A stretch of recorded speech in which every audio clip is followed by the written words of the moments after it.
یہ محسن نقوی جو ہے یہ تو نگران وزیر اعلیٰ ہے. نگران وزیر اعلیٰ کی شکل میں یہ جلاد اور قاتل بنا ہوا ہے.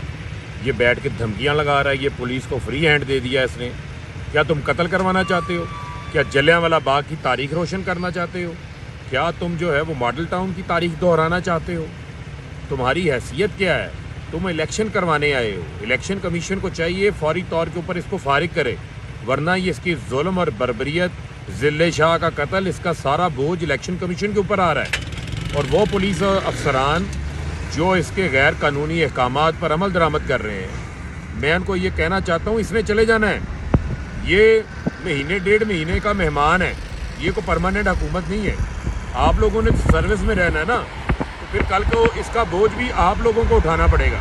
لہذا سوچ سمجھ کے اس کے غیر قانونی احکامات کے اوپر آپ عمل درآمد کریں. بیرسٹر حسان نیازی، جن کی ابھی دہشت گردی کی عدالت میں ان کی ضمانت ہوئی ہے، پہلے 2 مقدمات میں ان کی ضمانت کنفرم ہوئی ہے، نئے مقدمے میں ان کو ضمانت قبل از وقت گرفتاری دی گئی ہے.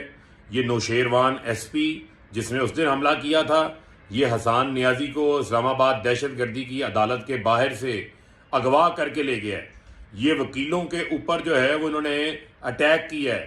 یہ مذاق بنایا ہوا انہوں نے، جس کا دل کرتا ہے ملک کے وکیلوں کو گرفتار کر لیتے ہیں، ان پر مقدمات دے دیتے ہیں. اب حسان نیازی جو کہ ایک بڑے متحرک وکیل ہیں، ان کو اغوا کر کے دہشت گردی کی عدالت سے باہر سے یہ اٹھا کے لے گئے ہیں، جبکہ ان کے اوپر کسی قسم کا کوئی مقدمہ نہیں ہے. انہوں نے کی تمام مقدمات میں جو ہے وہ بیل ہے. اس